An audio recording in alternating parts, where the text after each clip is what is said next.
Hi, everyone. Thanks for joining us early. Before we get started, can we do a mic check for all of our panelists just to make sure we can hear you? Hey, it's Derek. Dan here. Lisa. Awesome. Thank you all so much. We'll go ahead and get started shortly. Thank you. How's everybody? By the way, and I know we might be already public here, but our colleagues at Self-Help Enterprises, who I mentioned to you, will be on the call, and I think they'll be very happy to engage in dialogue. So looking forward. Perfect.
Thanks, everyone, for joining us this morning. We're going to go ahead and get started in a couple of minutes. Feel free to head to the restroom, grab some more coffee, grab a snack. We'll get started shortly here.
All right, good morning, everyone, and welcome to the 9th Annual San Joaquin Valley Affordable Housing Summit, Standing Together by Staying Apart. My name is Andrea, and I am staff to the Housing Collaborative, and I'd like to welcome you to today's webinar, which is Impact Investments in the San Joaquin Valley.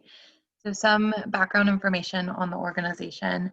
So the San Joaquin Valley Housing Collaborative is a regional nonprofit that formed out of the California Partnership for the San Joaquin Valley in 2009. We exist to address housing issues affecting low to moderate income households in Valley communities by advocating, building capacity, and collaborating for affordable, healthy neighborhoods and communities. And while typically we wish to bring you these resources and webinar or these trainings to you in person, unfortunately that wasn't a possibility this year, but we're happy to provide you that same information virtually. So we're super excited for today's session. And with that, I'd like to hand it over to my panel for today. Thank you so much, Andrea. Lisa Richter here, representing today the San Joaquin Valley Impact Investment Fund. And I'm going to start sharing my screen if you'll give me a moment here. Let me know when you have it. And while I'm doing that, just want to dig right in and share with you an outline for today. We're going to talk a little bit about what impact investing is in general in rural America and in the San Joaquin Valley, and then focus on some critical issues.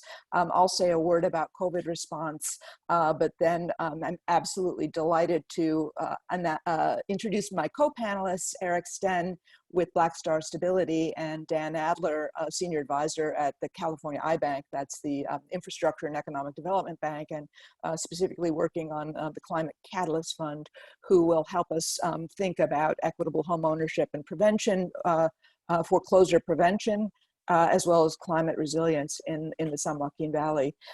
We do very much want to have our remarks set the stage for any and all of you to participate. So I'm going to dig in and look forward to hearing from each of you later in the session.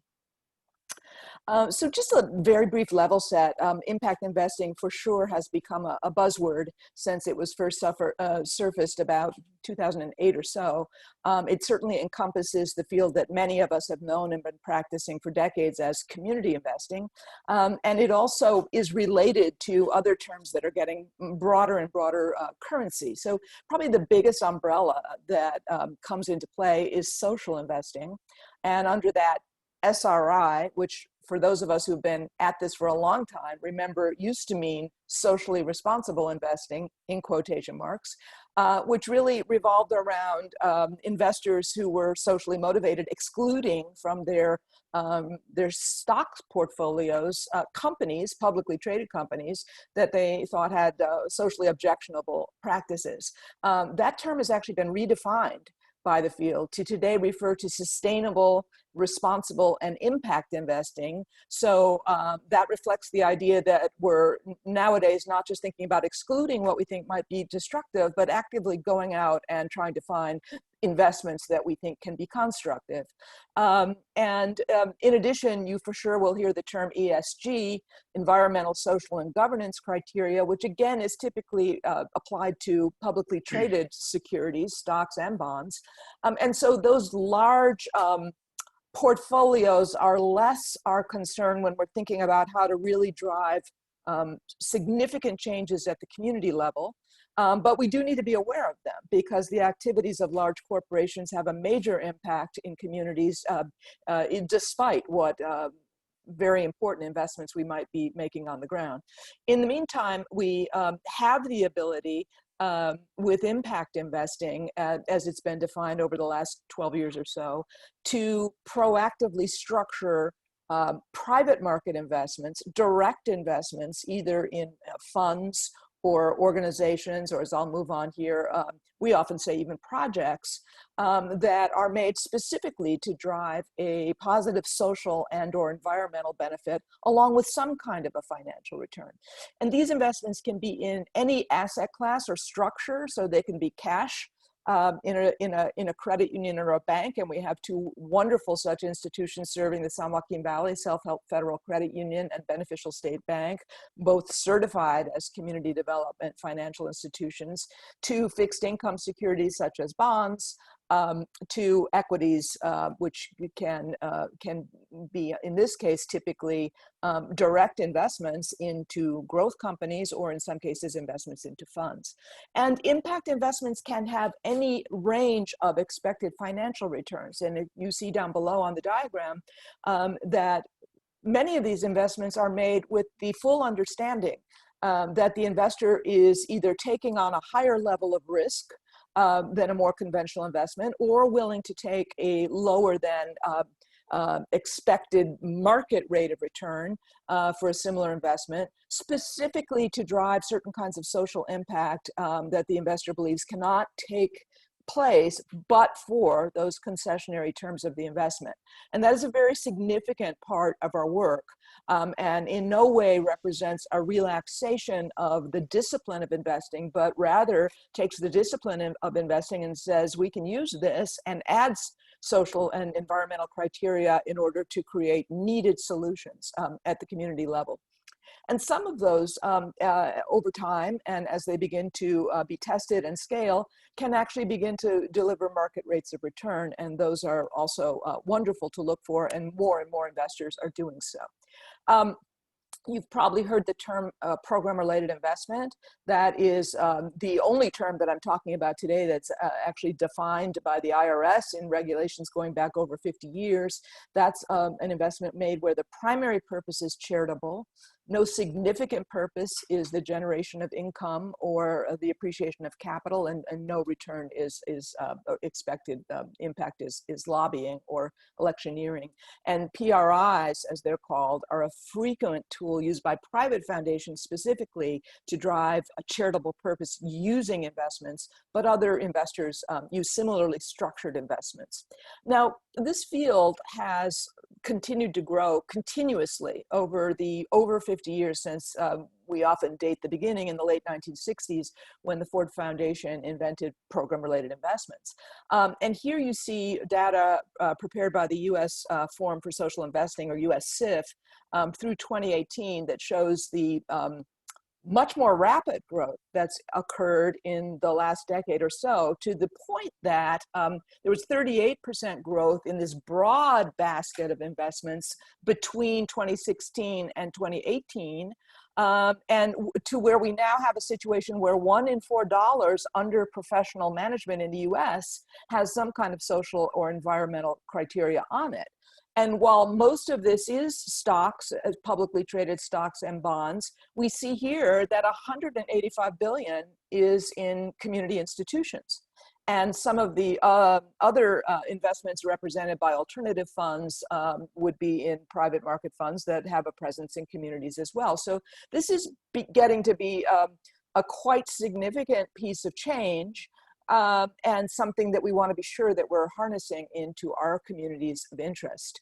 I do want to call out that when we think about how we make that happen, how that's been effected over the decades, we would argue that particularly if the interest is to get beyond just transactions or deals, but to really move the needle on transformational change in communities and regions that have been bypassed often by conventional investment, that really comes about through a constant interplay between civic initiatives, something as simple as, well, probably wasn't really simple, but Earth Day. The idea of just lifting up the visibility of issues that we should be thinking about, or something a little more famous, the Sullivan Principles that called out apartheid in South Africa, and that moving conducive policy sometimes. So we think of the development of the EPA that followed after environmental organizing in the early days, and then ultimately influencing how investors choose to invest dollars. In that particular environmental example, Earth Day was in the 1970s. The EPA, others on the call will know better than I, but I think followed soon after. And the Packard Foundation started making environmentally focused program-related investments in the early 1980s. And of course, today, as we'll hear later in the call, green thinking, design principles, and so on are really an overlay to everything that we do. And we see similar kinds of scaling in other issues that have been added to the impact investment thematic palette over the decades. So, early on when Ford invented PRI, it was to invest in low-income communities, particularly communities of color, notably urban and rural, to reach both nonprofit organizations that couldn't access capital, as well as businesses operated by entrepreneurs of color that couldn't access capital, and so on. In the 1980s, microenterprise was added initially overseas. 1980s, environmental conservation, as we said. In the 1990s, we saw a much greater emphasis on education, specifically in charter schools, but also other kinds of venues, and asset building. And understanding that just throwing credit at communities was not going to be sufficient to drive the kind of change we needed, but we also needed to develop savings, avoid predatory lending, develop other kinds of non-financial capacity. And then into the 2000s, really a very significant broadening of thinking among nonprofits to seek out ways to generate revenue, and that made them more easy to finance than just operating on a grant by grant basis. And then we saw the field really start to attract capital into all of the critical areas that we know are needed in community development. And along that arc, on a parallel path, we've seen many great strides in policy that have been helpful, but we've also seen times where some of that policy was not adequately implemented, that which certainly contributed to the foreclosure crisis in the 2000s, and just tremendous costs, particularly to households of color in urban and rural communities, and in the current environment, policy rollbacks that are unhelpful to some of the progress we've been making.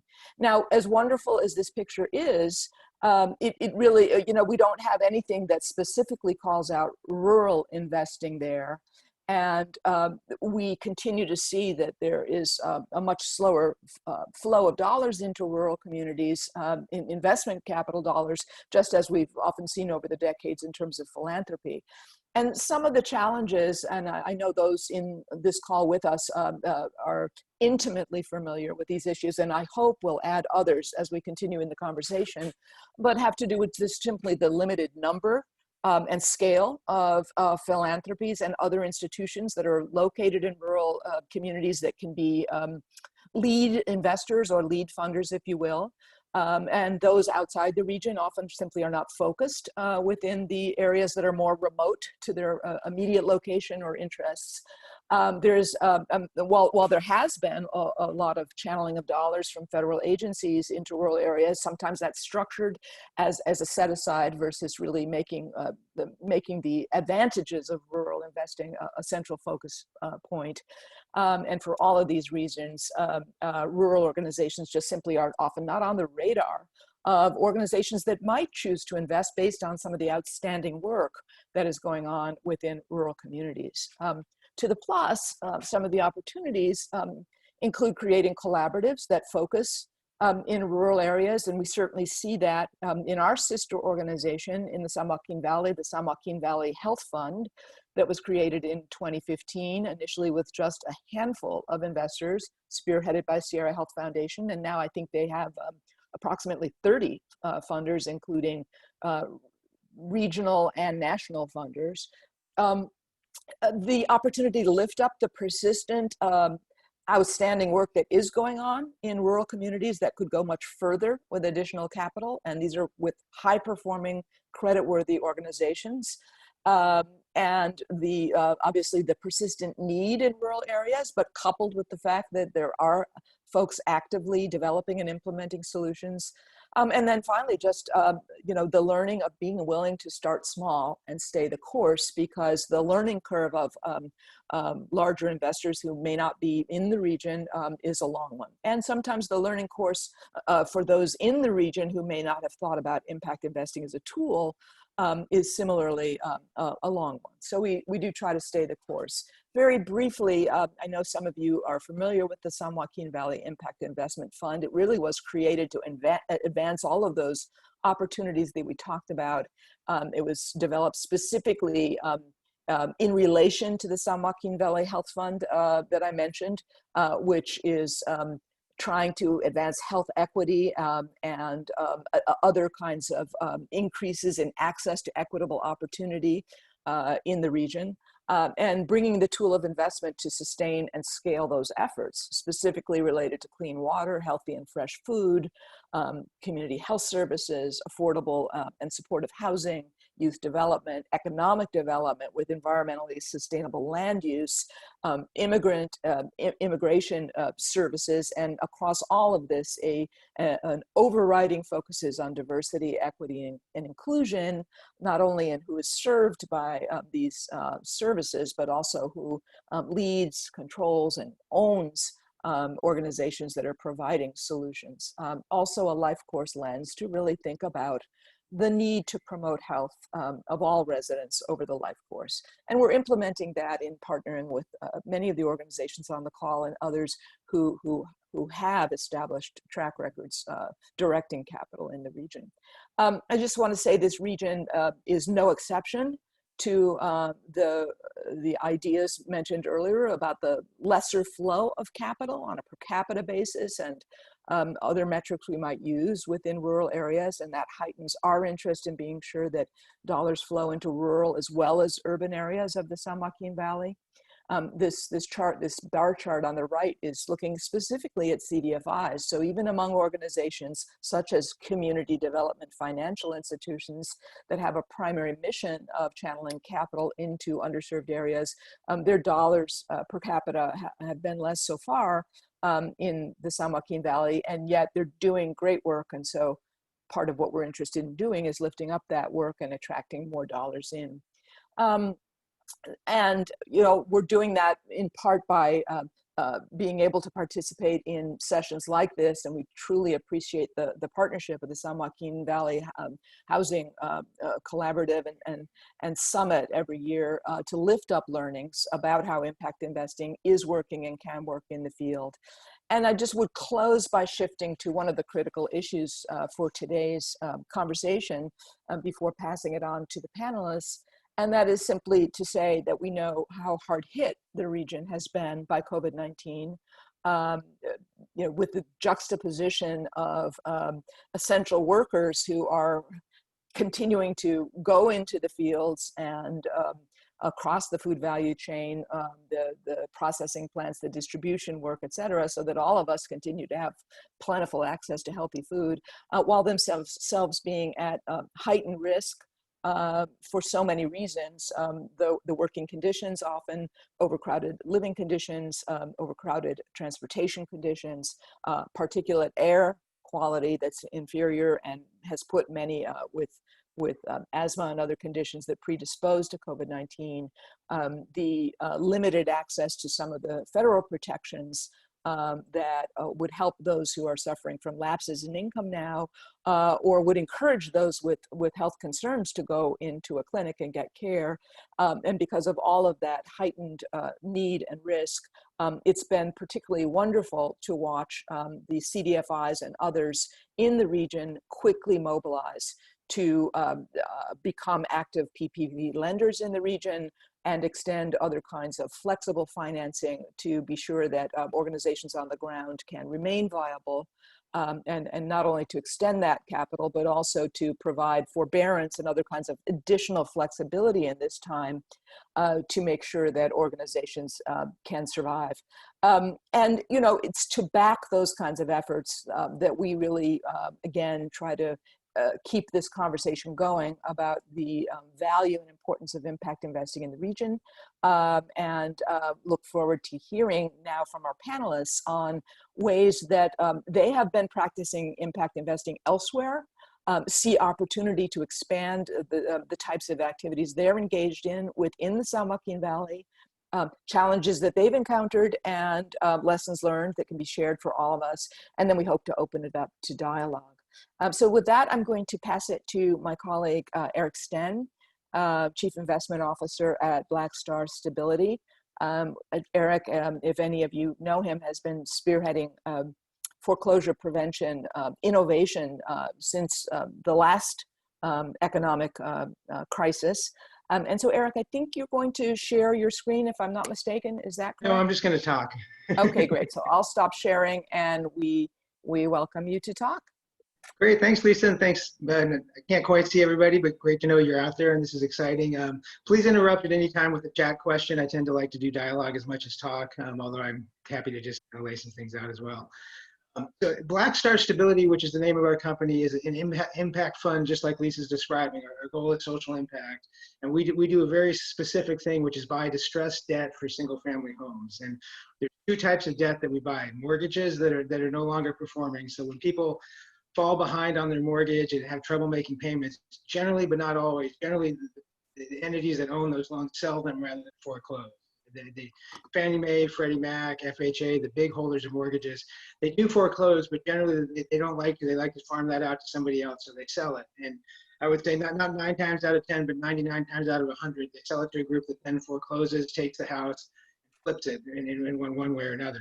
What we do is buy that same loan in the same way that a hedge fund would, but rather than flipping the house and selling it, we work with the family and restructure their mortgage. And it's really pretty simple. And sometimes I think the difference between impact and a bad result is just how you go about something in your intent. Depending how you value money and different calculations, it may be more or less profitable to flip a house than to keep a family in it. But we can easily keep a family in it, earn a return for an investor, and pay them back with a good solid return. And so it's really a matter to us of focus.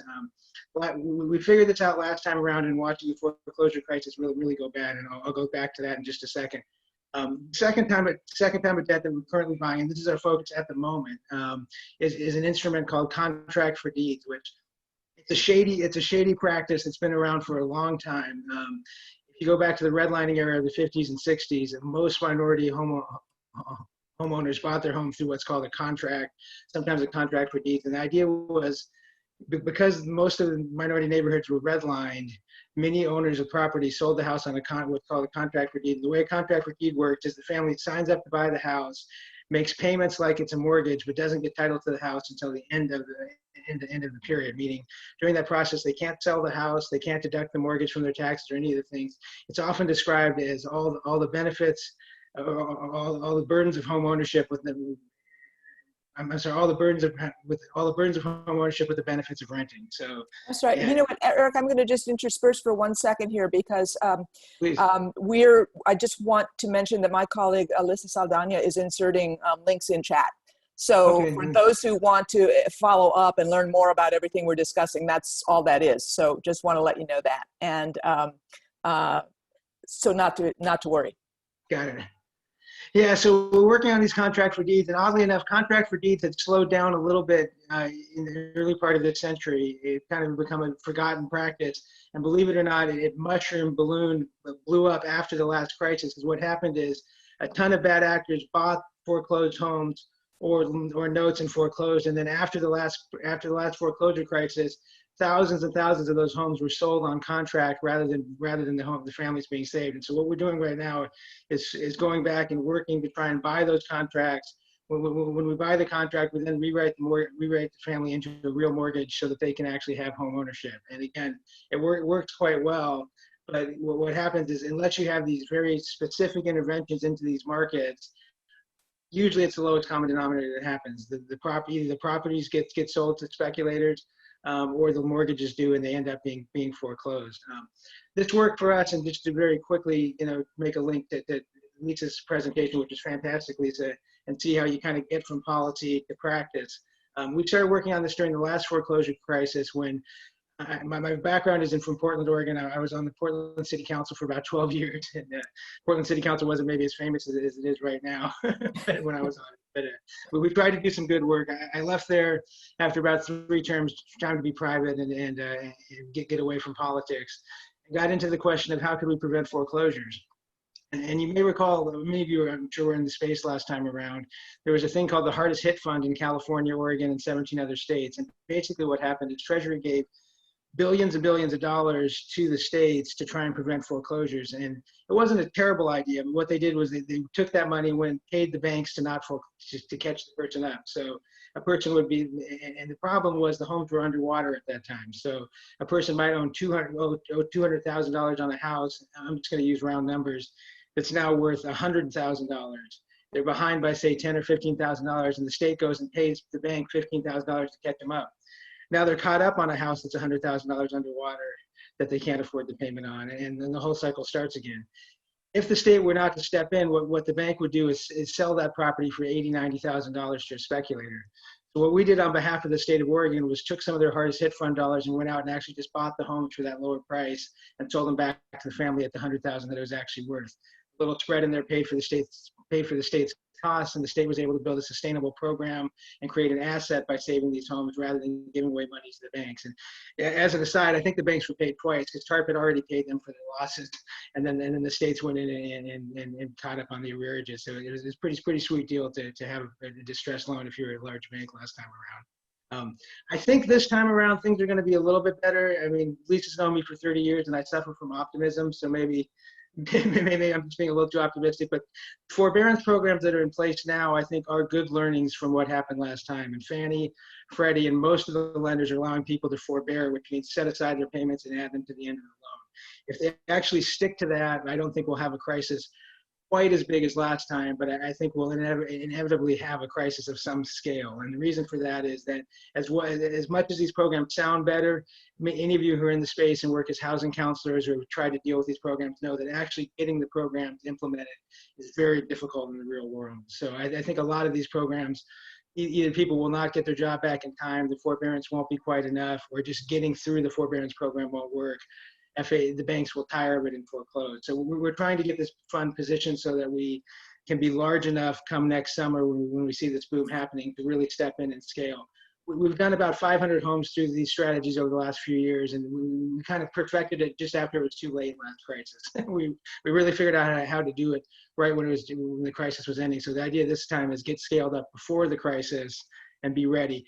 Meanwhile, what we're waiting to see, and hopefully we're ready for non-performing loans in mass next year, and they don't come. That would be perfect if the forbearance program actually works. In the interim, we're working on buying these contract for deeds, which there's thousands and thousands of them out there.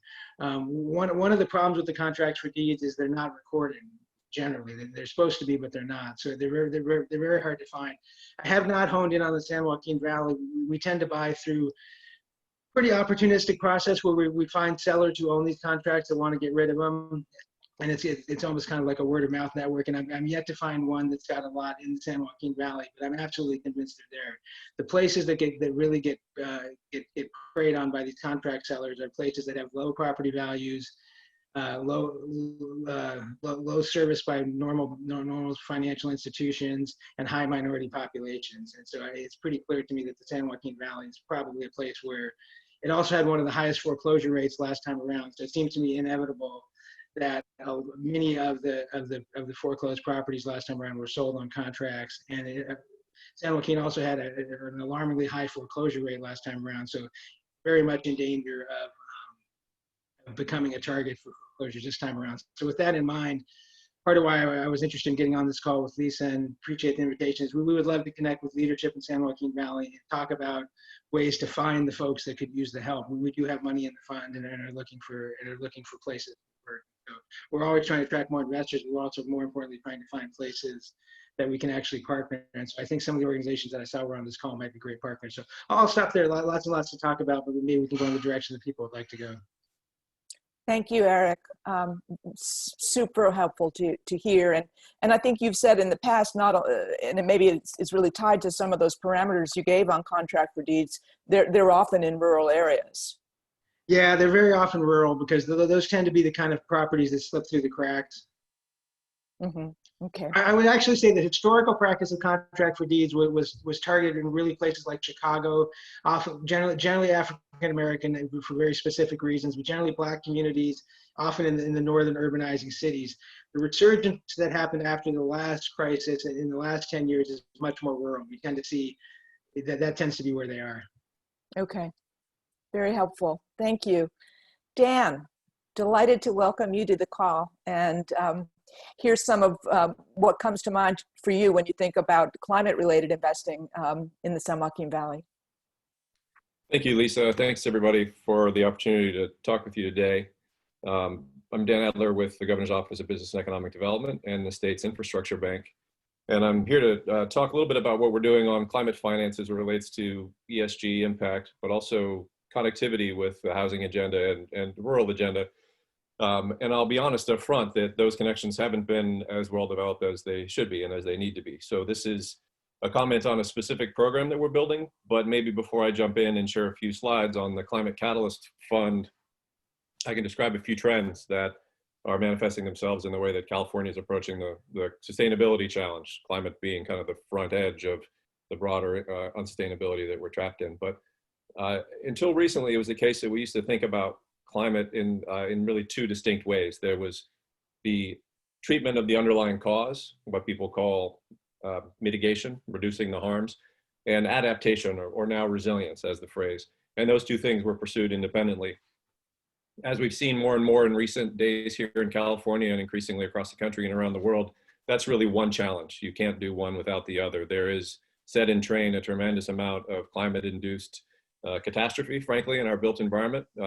And there is no world in which you can advance technology solutions and ignore the need to invest in stable and durable communities that can sustain themselves and thrive as we get to the bottom of the underlying insult. So there's this merger of the two themes that really put the investment thesis at the front line. It's no longer academic or abstract. It's what's going to work for human beings as we work through the next few decades. I'd say the second big piece has been a focus in climate and sustainability around urban centers. There has been a thesis that urban centers are somehow inherently more sustainable, and there's some truth to that. There's a certain efficiency of service delivery, lower footprint, if you like, that makes certain climate solutions easier to deliver.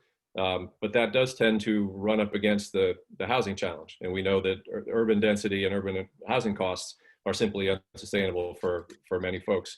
So we can't be stuck in this world of serving with sustainability the urban elite and leaving vast swaths of humanity behind, which isn't to say we have a solution for that problem, but it is more and more evident that the housing challenge and the climate challenge really are one and the same.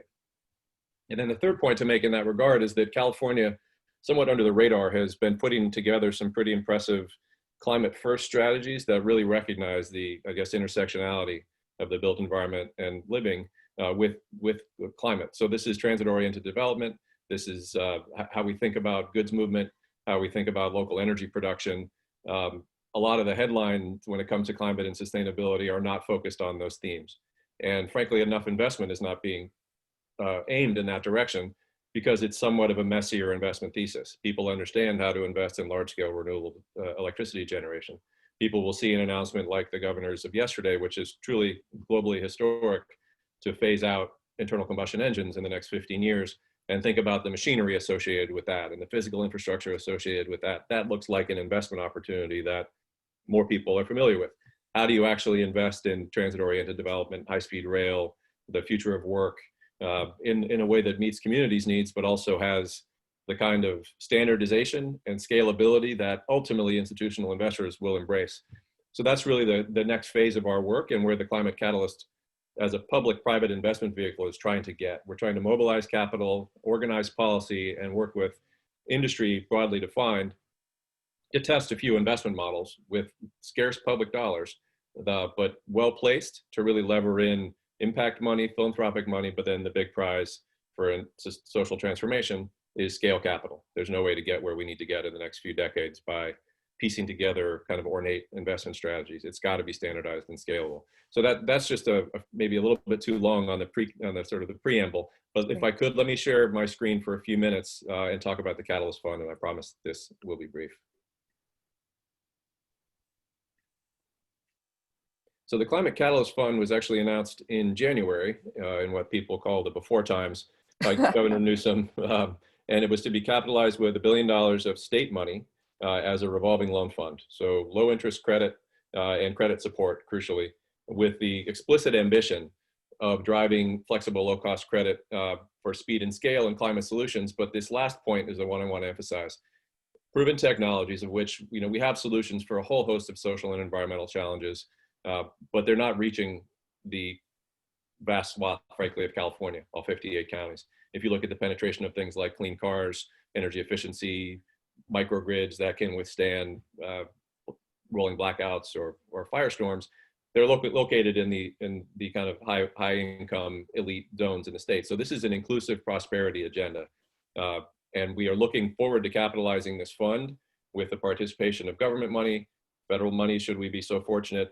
There's an open aperture for impact investors to co-invest alongside us. But the state is doing the kind of grunt work of putting together transactions and deal pipelines that will make it more attractive to private partners over time. When we put out our shingle and said we want to create this impact fund with sort of public money, we were frankly overwhelmed with incredible investment opportunities. It's more than 700 projects, $6.5 billion and counting in these categories, some of which are directly related to the theme of this conference, some aren't. But the transportation emission reductions piece, sustainable ag and forestry, and circular economy in particular, I would think of as deeply interconnected with the folks on this call and what you're all trying to achieve. There is a heavy emphasis, not surprisingly, on what to do about wildfire and how to make forest biomass an economic driver for rural communities, either in energy production or in building materials, or ideally both. You know, this needs to be in a sort of campus integrated methodology. But just imagine if we could take 150 million dead and dying trees in a durable, sustainable program out of the fire risk zone and simultaneously make building materials for affordable housing. If we could twin those two social imperatives, which is difficult to say at the policy level, even harder to do as an investment strategy, but those are the kinds of intersectional investment opportunities we're pursuing. Just a couple more slides here. The key point is to make this about economic recovery and economic inclusion. Everything we point to in our pipeline has a direct line to jobs and economic growth. And if you really take seriously this notion that we're overlaying this investment strategy in all 58 counties, the jobs and economic opportunity are also equally overlaid in all 58 counties. So underneath every sort of data point in our deal flow list is a story about jobs, about firm level innovation, and about community engagement. And this is the thing that really gets people's attention, even before COVID. But as you can imagine, this is a key selling point for what we're trying to build now. And I wanted to close on this last one because the local partners that we've found as we've developed the investment pipeline are really driving the story. They are coming forward with compelling technologies, good community-oriented solutions with strong community backing. And anybody that's ever built anything in the real world knows that without that kind of local backing, you're going to hit any number of insurmountable hurdles, particularly if you're trying to do something that's technically or economically challenging, or heaven forbid, a combination of both. So we need these partnerships to bring forward good deals, good opportunities with good economics and job stories behind them. And so the window is open for these partnerships. And I'll just close by saying that as we've tried to stand this up, even we've had to say, you know, we don't have our $1 billion because COVID ate our budget. The more that we can point to these pipeline opportunities that embrace the ESG thesis, ESG is the thing that is mobilizing investor interest on a global scale. It is, as a category, outperforming other investment opportunities in the COVID depression. It will continue to do so because it speaks good governance at the corporate level, but it also speaks ethically to where people know capitalism needs to head. So we're just standing up and saying, we have this pipeline. We're not the ones creating it. We're just a conduit to it. Come and help us figure out how to finance it together. We'll put some public money on the table when we have it, and we do have some. If there's a federal stimulus that is sustainability oriented, this will be the place that the state oriented expenditures. So help us structure this strategy that meets the needs on the ground from an equitable future sustainability capitalism perspective. And let's get to work. You know, this is shovel ready stuff. This could be the front edge of the COVID recovery that twins themes of the social imperative of housing and environmental sustainability for the next decades. Thank you so much, Dan. Yeah, wonderful. And of course, one way to promote housing stability is for households to have an income where they can actually afford to stay in their home as well. So that's another way that the dots connect here. I'm going to start with a few questions, but would really love to hear from others who are on the call. And let's see if there's a way that I can see if I can, I'm not sure how I can, oh, here we go. That's what I'm trying to get a feel for. See who's there. Let us know. I think there's a way you could raise your hand or just put something in chat if you'd like to jump into the conversation. We would love to hear from you. Eric, going back to where we are today in the home ownership market for low-income people, given that there were, in fact, massive amounts of money invested in these distressed debt funds coming out of the great financial crisis, I assume that in many cases that resulted in homes that were previously owned being in portfolios that then became rental. And tell us if that's correct, but also tell us then how that plays into the current situation. Well, it's a great question, Lisa. The height of home ownership for kind of low and moderate income families was right before the bust. And that I think was for two reasons. One was there were a lot of good lending programs coming out of that era. And, you hear the whole debate was the bust because we were lending to low income people. That clearly had nothing to do with it. It was liar loans by big banks and very expensive properties that crashed the market. But there were a lot of easy to get loans, and maybe clearly some of those loans should not have been made. But there was lots of loose credit, and then so that was part one. And after we never recovered, so that was the height of minority home ownership. I don't know the numbers right off the top, but it dropped, I think, close to 10 points after the foreclosure crisis, and it's not recovered anywhere near. And what's happened, and a lot of you in the home ownership space would probably agree or disagree with this. It'd be interesting to see what you thought. My sense, just in kind of broad brushstrokes, is that credit was a little bit too loose before the crisis. And I'm just talking about for working families that should get a loan, and it's way too tight right now. It's very, very hard for a working family to get a loan right now without some kind of subsidized option or something that's coming through. And I think it's too hard. So what happened, hundreds of thousands of homes were foreclosed. And in the last couple of years, I think many people have seen a lot of the press around, I forget what you call them, but these hedge fund owned massive single family home rental operations. Los Angeles County in particular has been really plagued by them. And what happened was the KKRs, the Apollos, the very large group went in, bought enormous chunks of foreclosed property. And for the most part, the general thought process is that it's easier and more profitable to hold those as rentals than to flip them for these funds. And they've securitized those funds, and they're very, very profitable. So basically what happened during the foreclosure crisis, in short, was as much as 10% of the minority and low income home ownership population was decimated, and that 10% of the single family housing spot inventory was transferred to large funds who kept them as rentals, and generally using some pretty aggressive and not great rental practices, or sold on contract, the thing that I've been working on through really insidious means, high interest rates. And just to give you I didn't get into a whole lot of detail, but a typical contract would be something where the speculator bought a foreclosed home for as low as $15,000 last time around, sold it on contract for $60,000 at 10% interest. And you start to see what can happen on something like that. And the payments actually still seem somewhat reasonable, but they're just completely predatory and egregious. And so there have been some steps taken. Fannie and Freddie have now said that if you buy their single family properties that are foreclosed, you cannot sell them on contract for deed. So we're hoping that we're looking at a cleanup rather than a reinvigoration of the strategy. But you can never really be sure. There's lots of workarounds.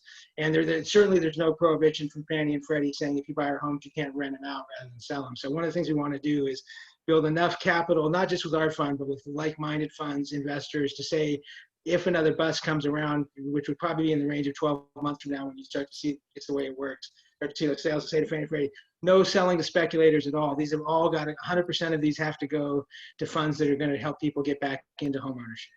Better yet, stay in the home they've already got. Okay, that's super helpful.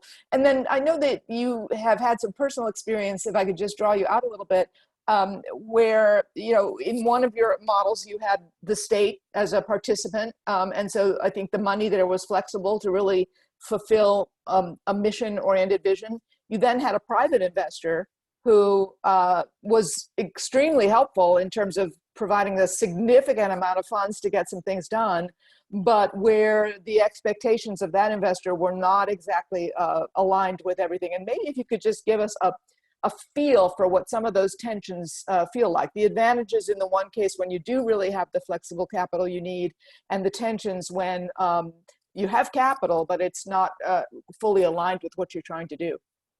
Sure. So, and I think this is a way often, I think that there's probably some parallels that Dan can talk about with how environmental innovation comes about. We figured out how to do this and how to buy the bad debt and fix it profitably using the state's money. So the state of Oregon, where we knew everybody and we're kind of working with them as consultants, had quite a bit of money that had to go to stop foreclosures. We went to them and said, well, rather than subsidizing the banks, why don't you just purchase the mortgages and restructure them so the families can stay? Um, it gets very technical, but when the state was actually doing the project, we actually bought the homes rather than buying the mortgages. I talk about it kind of as the same thing, but we actually bought the homes through short sale. And it worked really, really well. It was just that when the state runs things, it naturally and I think appropriately has a lot more rules on it, a lot more parameters, and it is a little bit slower and kind of more plodding. And in the effort to be fair, what you want to do, you have a very arduous application process to get into the program. So we showed that it worked, but it was hard to get to scale, and it had all the good and bad things of a government program. We thought to ourselves, there isn't anything about what we're doing that demands government money. And if we were able to find private money, not only could we replicate what we're doing, we could probably be more innovative. As you can imagine, the purchase of distressed debt is a pretty entrepreneurial kind of function, and the ability to move quick, pay quickly, buy in bulk, sometimes make some decisions that are right on the edge of what you're thinking, buy a few things that you wouldn't like. You can often buy a pool of bad loans that has 10% bad loans that you really don't want, but you can figure out what to do with them. The government can never do that. They can only do one at a time, helping one family at a time. We went out and found a private investor and said, hey, we've got this project that works. It'd be much more efficient to buy mortgages rather than homes through short sales. We can achieve the same thing. And long story short, we raised about $30 million, built a fund, went out and started doing it. And what happened was, as push came to shove, it was less about return and more about speed. The single-minded private investor really wanted to flip his money as fast as possible. It was kind of a consortium of money that was led by one guy. And so often there was a situation where if we could immediately get the family back on track, everything was great. But if it took a while, and let's say they made a few payments, they missed a few payments, we had to try again. And as anybody who's a practitioner on the call knows, that's pretty common. But we knew we were going to get them there, but we needed another year to make it work. It was less that at the end of the year we could still make a comparable return, but more that they wanted their money to flip more often. It's kind of IRR, and kind of the velocity of money is very important to these funds. And so we found that we could do good work with money that didn't really care about the impact, and our model still worked. And that's great. I think if a model doesn't work with just regular money, it may or may not be a great model. But now what we're doing with it, Blackstar is actually a new name for the fund. We used to be called Further Opportunity. We're no longer called Further because of that last fund still exists. But so with Blackstar, we're trying to strictly work with impact-oriented, double bottom line investors who share the idea of the goal is first and foremost to get the result for the family as long as an acceptable return is made. At the end of the day, it's going to be very interesting in 4 or 5 years. We think we're going to hit similar returns. We just think it's going to take a little bit longer. And it really matters if your investors are aligned. If your investors are not aligned with what you're trying to do in total, it can still work, but it's not what you want. And we ended up actually very, very friendly walking away from that investor and saying, you keep this fund, we're going to go do a different fund. Wow, that's such a great illustration of why sometimes the term patient capital is used in our field. Yeah. And it will be great to see if you're able to generate the similar kinds of returns, but just over a longer time frame. Wonderful. Dan, I know that you've also tried to figure out what stripe of capital, so to speak, is needed at different points in the innovation value chain, let's say. And get something from idea to where you have a scalable investment opportunity, I think also can be quite a stretch. And I just wonder if you have any reflections on where government has been most helpful and can be, and where we do really need to be sure we're mobilizing private investors that really want to go the distance to make sure that necessary innovation is seeded and nurtured. Yeah, that's a really rich question. And I think from a sort of the climate tech perspective, we've learned a lot in the last 2 decades since the surge of interest and optimism around sustainability and Al Gore's Inconvenient Truth, et cetera. That really unleashed a wave of entrepreneurial energy and new capital, and then into the Obama Recovery Act and stimulus program, there was a lot of different forms of public money that were put to work. The things that have been successful have focused in a few of the key stages of technology maturation. Early stage R&D, that's a good role for government. But then as you mature into where you need to deploy, this notion of actually patient capital becomes really real. A lot of venture capital, which was seeking the sort of alpha level returns that they found in information technology and bioscience occasionally, that's where the clean tech concept came in. They moved into the sustainability space in the last decade and expected things to just proceed quickly in the normal sort of disruptive timeframes that they had become accustomed to and that they sold their limited partners on. And they failed spectacularly. I mean, literally the story of how much money was lost in sustainability investing in the 2000s has not been written because it's not in anybody's interest to really talk about it. But there have been very few notable exceptions. Tesla is probably the one that you could point to. So now where that leaves us is understanding the real distinction between an innovation problem and a commercialization and scale problem. We're focused on scaling now as a state and in this fund, because there's plenty of good stuff that is past the technology threshold and we just need to get it into people's hands. And that means lowering the cost and eliminating the transaction barriers. And that's a known set of things that public banks do or development banks do. So I think the mindset is of a development bank focused on a set of social challenges with a significant amount of public money behind it. But again, problem solving in terms of organizing other forms of capital, be it private debt, private equity, philanthropic impact money, but being in the lead and not just, frankly, sort of sitting back and waiting for the phone to ring, which is the way a lot of public investment, unfortunately, has happened. It's entrepreneurial and aggressive, but focused on scalability and lowering costs, particularly as it relates to the energy cost burden, which is something I didn't emphasize enough, that we know that that's real for families on the edge of affordability. And there's not a lot that we can do with proven technology to reduce that aspect of the household's economic burden. That's really interesting. And you started to get at this, but maybe I can push you just a little bit further before we bring in the audience. When you think about getting to those 58 counties that are more remote, including the ones that are in the San Joaquin Valley, what are the particular strategies, I guess, that are under consideration to try to make that happen? And I'm sure we'll have thoughts from the group on ways that perhaps it could be facilitated from the community up. Yeah. But what are some of the current thoughts? Well, I won't sort of distract us by thinking about market verticals or technology types or project types, but just sort of across the whole suite of things we need to invest in. There is a notion that the Newsom administration has advanced of regions rise together, which takes the economic development work of my office at GoBiz and actually puts human beings outside of Sacramento on the ground, working with CDFIs and local nonprofits who have a great feel for what the community needs, a lot of business savvy, and do the deal origination that way, as opposed to saying, we've got a shingle, we want to do things, and if you fit in this box, then maybe we'll take your call. So that's really a key part of it, is going to the community and saying, we have capital for sustainability, we have an appetite for complex deal structuring, because we think when we get some of the hair off, then the market will take over. But communities first, and this notion of patient capital and being willing to act like a commercial investor, understanding the risk stack, where you fit, being prepared to take a first loss because that's what the market needs. Those are skills and approaches that private capital and the sort of edge work of the community investment world knows how to do, but government rarely does. The Obama administration innovated around loan guarantees that built the large-scale renewables industry, without a doubt. So that's the frame that we're trying to take here. Okay, that's super helpful. I'm going to start with a question that one of the participants put into the Q&A. And it's one, Eric, where I might start with you, because I know that particularly coming out of your experience in Portland, you've done a lot of thinking about this. What practical suggestions do you have for nonprofit advocates and community resident leaders to begin to address issues of economic inequality, poverty, and blight in neglected rural neighborhoods, particularly when local government leadership does not prioritize the needs of these communities? Which is a great question. Yeah, I wish I had the quick answer for it. Yeah.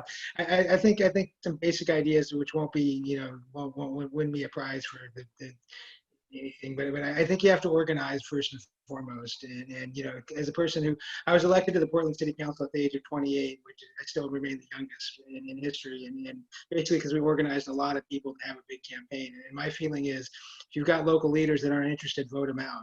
And I just don't know how else. And I mean, I think it's very critical. Run your activists for those city councils, and winning those smaller races can be really actually not easy, but maybe easier than you think, because you don't need that many votes to win those types of things. But then meanwhile, I think two specific things I would say: connect with Lisa and the larger folks, the folks who are working with larger capital types of ideas. Because I think the presentation that Lisa presented and what I'm saying today here with our fund is that we're interested in those types of areas. So I think kind of bypassing the local governments while you're trying to take them over is very strong. And then finally, the more you can come up with specific ideas for your area that says, this is what you're doing, Lisa, this is what you're doing, Dan, this is specifically how I would adapt it for my region, I think the better, because I think it's very hard to adapt things to local regions without the local folks saying this is how you should adapt it. So those aren't easy things to do, but I think there's a moment here where it might work. Yeah, that's super helpful. And I must say, in this climate where, at least at the federal level, the policy environment has not been conducive, on the contrary, it's been quite amazing to me to see how socially motivated investors have continued to increase their activity.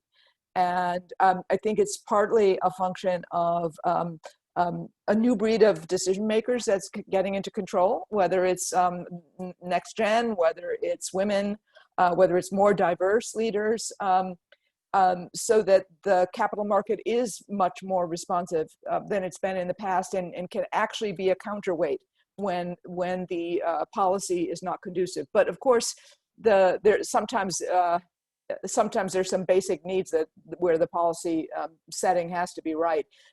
I'm going to ask this, Eric, as a follow-up, and just curious, any observations on when local government really needs to be responsive on the zoning front in order to help things happen? And there may be some recalcitrance. Any thinking about that might be a useful suggestion? I would say just about all local government zoning structures, for the most part, could be improved. I mean, even in Portland, Oregon just now passed the ability to put in duplexes. And if you start to think about, like, what's a much smarter way to house people than knocking down homes, it's turning them into duplexes, right? But it wasn't legal in Portland up until just last year. And it was something I tried to do 20 years ago, and a progressive mayor was against me on it. So, like, I think zoning and laws and kind of the rules that develop around affordable housing are all pretty antiquated, and very few of them fit either the environmental aspirations or needs and kind of the housing that we're in. Like, most of the single family housing zoning would set up to house a family that no longer exists, a 5 and 6 person family, and that's just not what most households are right now. So I think it's a very good area to focus, and it's a place where you get good leadership in on it. A lot of times in the rural areas, it's the county government as much as the city government, because the county oversees a lot of things. I found the county governments tend to do land use in a lot of the rural areas, but I think there's a lot that can be done there. Great, thank you so much. I really want to open it up to audience participation. I think I don't. One question in the chat there, Lisa, that I could answer. Is there another one? Is there a new one, or one in the chat? There's one in the chat. You want me Please to leap on it. That would be great. Thank you. It's from Robert Phipps to me, and it says, what are the typical financial terms under your arrangement for a family to remain in their home after foreclosure? What percentage of homeowners are able to keep their homes through your mechanism? So pretty straightforward, Robert. We try to do it before the foreclosure. That's the whole idea, is to get the loan before it's foreclosed, stop the foreclosure proceedings, and offer them an alternative path. We'll reset the loan at our general policy, which I think will make sense, I'll walk it through, is to reset the loan at the lower number of how much the house is worth or how much they owe. So if let's say the house is worth $100,000 and they owe $50,000, we would keep their debt at $50,000 because they have $50,000 in equity that they're about to lose when they get foreclosed. And believe it or not, a lot of people just don't have the wherewithal to sell and get that equity. The house will get foreclosed, and that's a lot of why the speculators want to foreclose, is to get that equity. Often the house might only be worth $30,000 and they owe $50,000 on it. In that case, we would rewrite the loan down to $30,000 we would have purchased the loan knowing the house is only worth $30,000 and paid accordingly for it. So the new price is the lower number of what they owe or what the house is worth. It can be a little tricky sometimes to figure out what a house is worth in some of these rural areas, but we try and just be as generous as we can with that. You know, generally speaking, what the family wants is to keep the house more than anything, and then you try and get it as affordable as possible. We do a 30-year mortgage, just a set 30-year mortgage. We do offer other types of mortgages. If somebody, for example, like can afford their payment and they want to pay it off faster, we'll consider doing a 10 or 15-year mortgage. But generally, people want a 30-year mortgage with the lowest payment possible. We set our interest rate around 6%. That's what we started with the state of Oregon. It's a little bit higher than you could get right now. A great credit borrower can get a lot lower. The reason we're at around 6% is two reasons. One is it's helpful to us if the family has incentive over the next year or two, and we help them do this to refi out into a conventional mortgage, and we give them a chance to do that by doing it. And then the way we help more families is we eventually sell these loans, hopefully to social impact oriented investors. And it's very hard to sell a tiny loan if the interest rate is much below 6%. So that's how we landed on that number. So generally speaking, a 30-year mortgage at 6% at a fair price, and we forgive all. There's no back pay. Like however much you're behind, you start from scratch with the first payment on the new mortgage. We have a 90% success rate. That success rate may not hold if we scale to the point of buying huge tranches, which is our goal. We want to buy much bigger pools of mortgages. We've been very careful at the smaller scale we've been at to look very carefully at each borrower before we buy the loan. And doing that, we can predict with pretty good accuracy who's going to start paying again. Generally, you look at if somebody wants to keep their house and you can see why they defaulted and that's been fixed. Let's say they were unemployed, now they have a job. Let's say they lost their job, now they have Social Security, and you reset the mortgage at a number they can afford, they'll almost always pay because people want their house. So we've had about 90% acting at a pretty small scale. I'm hoping we'll be close to that at a large scale, but that remains to be seen. Great. Thanks, Eric. And I believe that our host, San Joaquin Valley Housing Collaborative, is going to unmute Tom Collishaw from Self-Help Enterprises. Yes. Tom, there he is. Welcome. We look forward to hearing from him. I'd look to the group. I just said that I was hoping that Tom would join the conversation because he's certainly a partner of the San Joaquin Valley Impact Investment Fund. And Tom, I think of your work as being, and the organization's work being right at the nexus of what Eric and Dan are talking about. Yeah, thanks, Lisa. You can hear me, I hope. We can. Great. Welcome.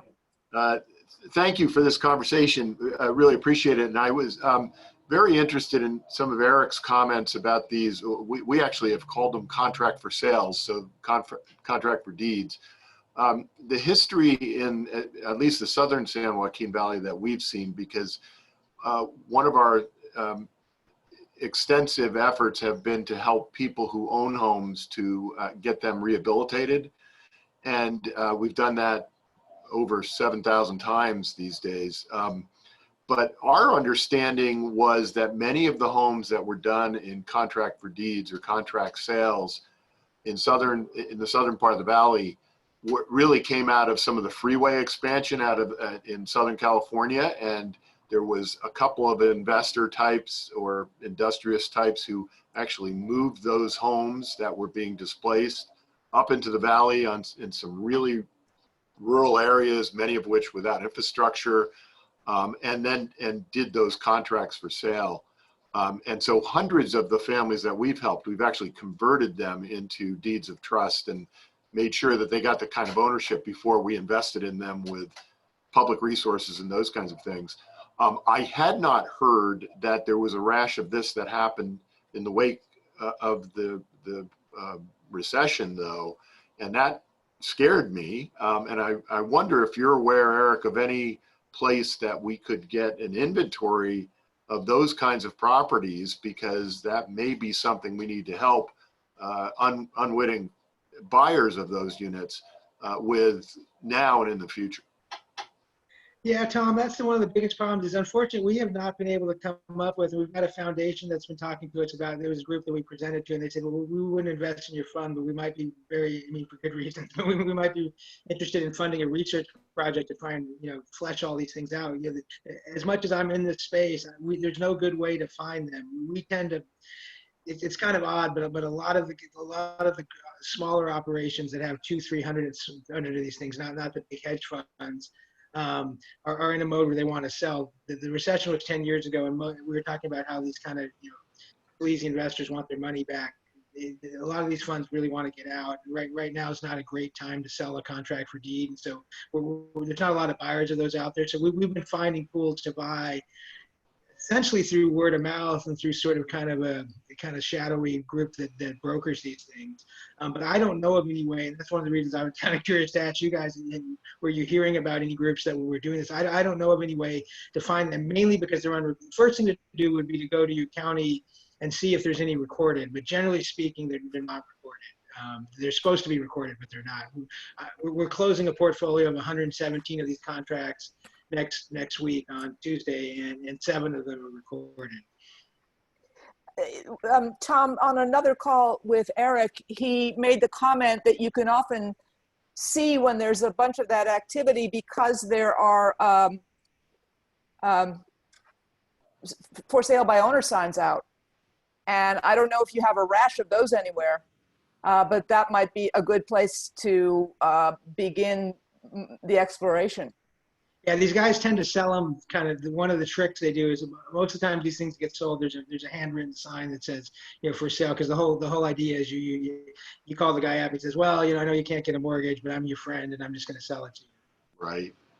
Right. Yeah, so we definitely like to stay connected on that and anything that you're finding out, Eric.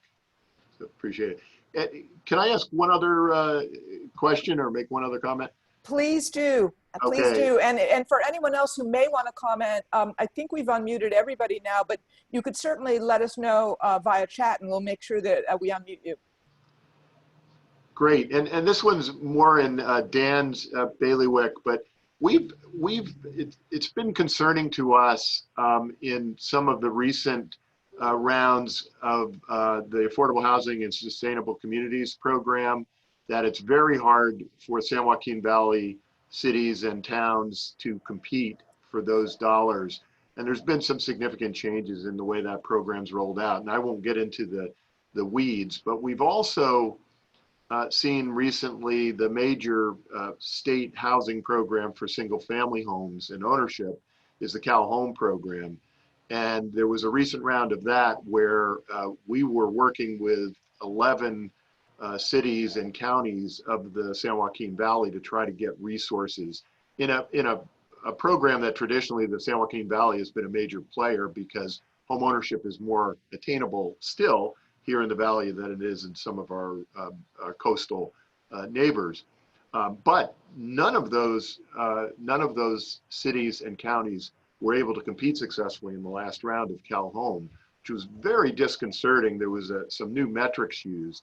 And I guess my question is that how is the governor's office and the administration making sure that you're going to be inclusive in these programs?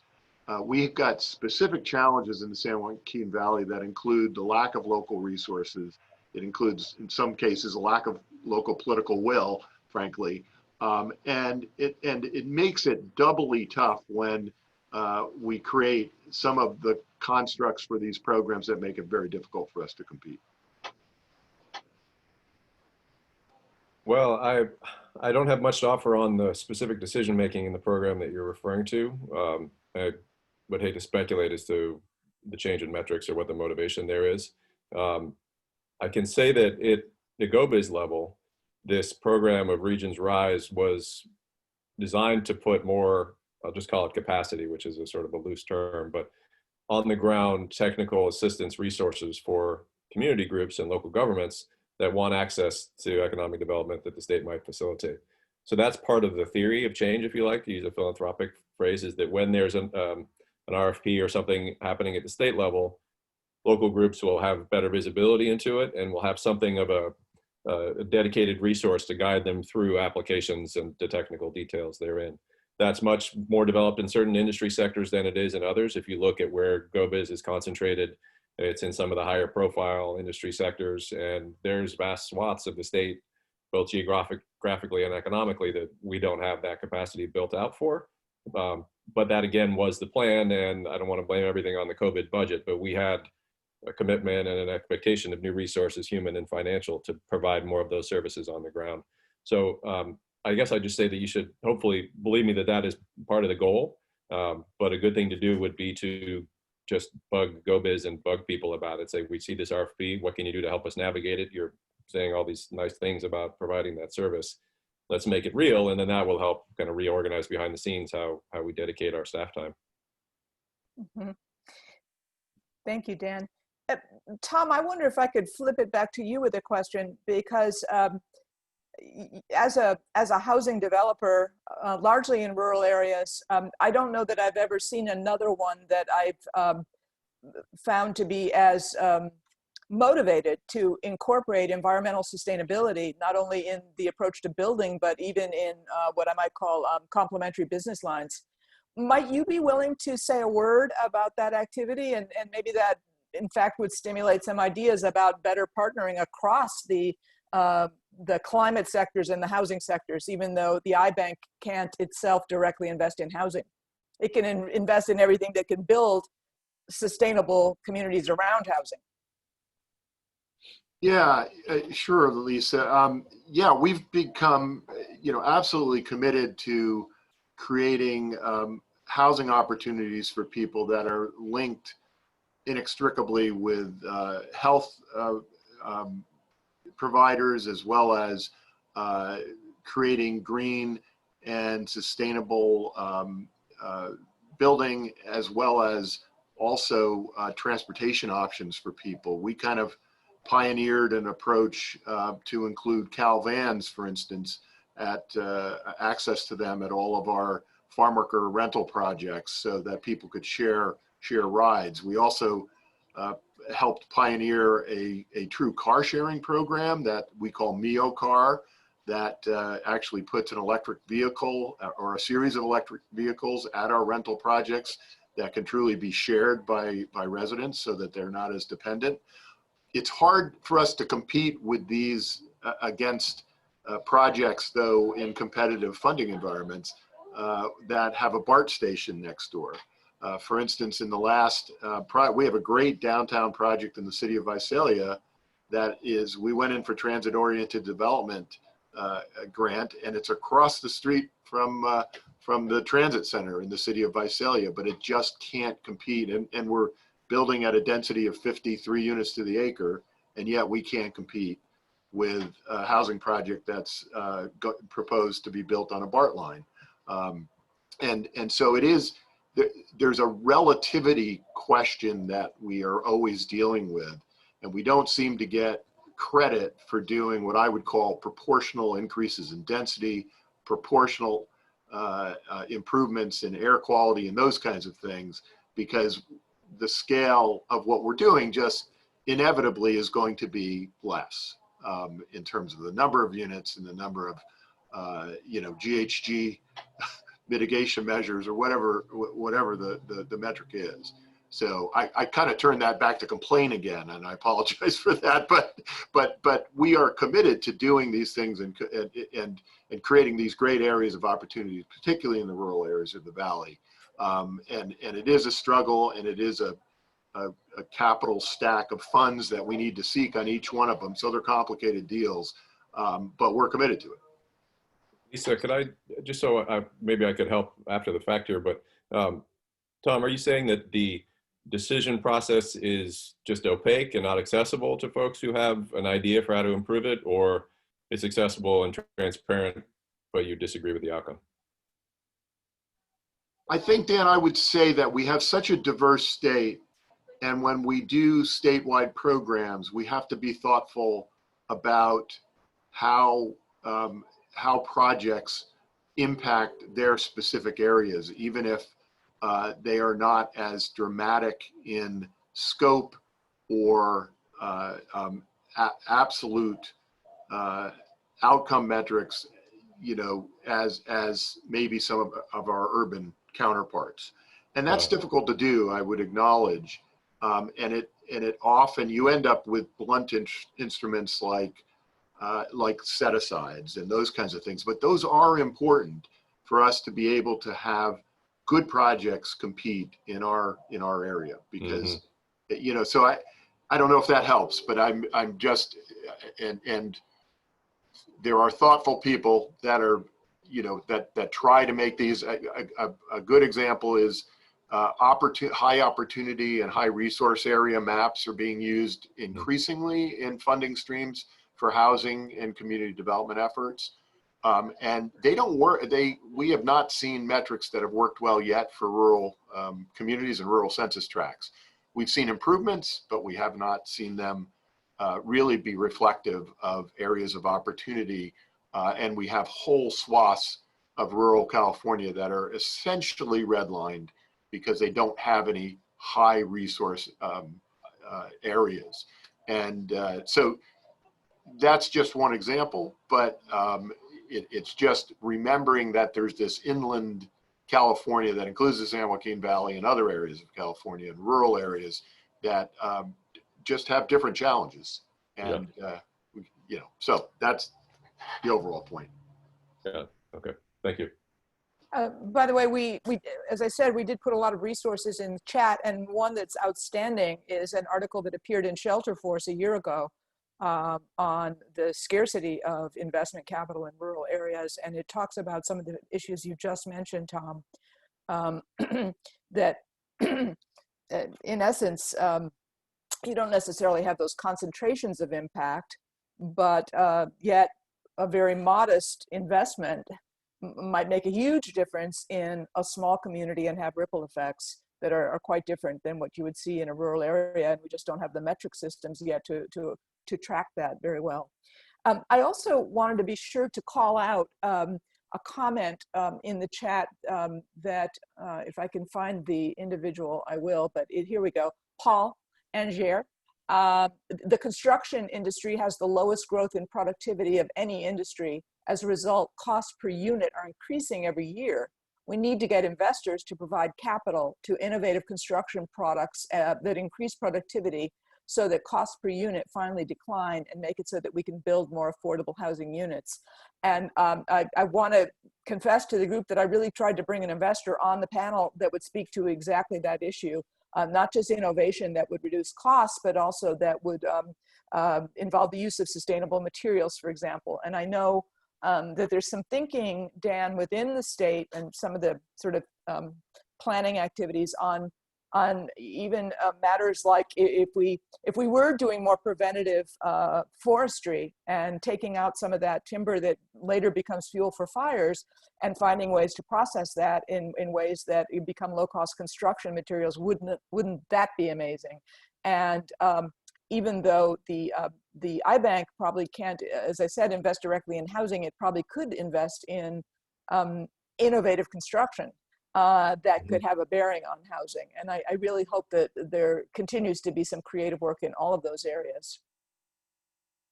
Well, it's certainly gotten a lot of attention, as you might imagine, and we are fielding more and more calls from investors and entrepreneurs that just as a social matter want to lean in and give their efforts to solve the forest biomass problem in particular. iBank has done some work to help underwrite and promote some biomass generation projects using forest products. And I think that shows the path forward for construction materials as well, because the key challenge is you're sort of bounded by uncertainty on both edges. Can you get the material reliably and at predictable costs and the predictable quality into whatever your manufacturing box is, if it's energy or construction materials? And then once you've done that, what are the terms and conditions of your selling counterparty? Can you get some sort of guaranteed anchor commitment from a construction firm or an energy utility that at least at the beginning of the process is sufficiently rich to justify all the innovation expenses associated with startup? So that's a public policy problem, really. You have to believe that if you solve that, then things scale appropriately and private forces take over. But on either edge, the issues are significant, such that even if just one of them, your supply problem alone could doom a venture that's purely private, and your demand problem alone could doom it. So that's not a great place to be for private capital. But there's more and more interest in being creative about it, and we have some resources to bring to bear. But I won't lie and say that we're close to solving it. It's pretty thorny. That's interesting. Maybe there's also another futures market that will emerge. Fascinating. Okay, well, I'm not sure that we have other questions. I would just want to take a last call before we wrap up on either questions or comments. Tom, I am inclined to maybe mention that I believe you've used some of the bond funds coming out of the state that are tied to environmental uses. And just for the record here, that might be, if you would be willing, useful for us to have in the recording here as another instrument, investment instrument that provides capital that can actually be used to address fundamental issues at the community level. So might you say just a word about that? Well, I'll need to ask first, which bond funds were you talking about? I'm not sure exactly which one it was, but I remember about a year or two ago, you were describing something that I thought was fairly recent. It may have been attached to cap and trade. I'm not sure. It may have been attached to water. Either one of those. Yeah, so we've used certainly some of the housing bond fund programs, and also some of the propositions around water, Prop 1 being one of those. We've been able to provide technical assistance to rural communities that need infrastructure development or just access to clean water, and have also enjoyed not bond funds, but actual money from the general fund in the last year for the disadvantaged communities that do not have access to clean water. So that's allowed us to build up our effort extensively, which we have appreciated and have has been a good thing for the rural areas of the valley, which has about 75% of the disadvantaged folks that are don't have access to clean water in California actually are in the San Joaquin Valley. So it's a very important effort. Tremendous. Thank you. Great. Well, I think we're good to wrap up then for today. I certainly do hope that this conversation continues among participants. We shared information about each of our organizations, so you can find a way to reach us. I know we're happy to share our slides. Dan, you might be willing to share the slides with me, and then I'm happy to make it available to everyone. Sure. And we look forward to future events like this. And again, really thank our friends at the San Joaquin Valley Housing Collaborative for bringing us back. So take care, everyone. Looking forward. Thanks all. And Bye-bye. fellow panelists. Thank you so much for the conversation today. That was really interesting and engaging. Before we wrap up, I would just like to invite all of our attendees to join us on Monday, September 28th for our next panel, which is Not the Parks We Play In, Manufactured Housing Challenges and Opportunities. That is at 2 p.m. on Monday. And we will make sure to make the slides available to attendees who attended the session, as well as the recording from today's session. So thank you all so much, and we hope you have a great rest of your day. Wonderful. Thank you, Andrea. Take care, everybody.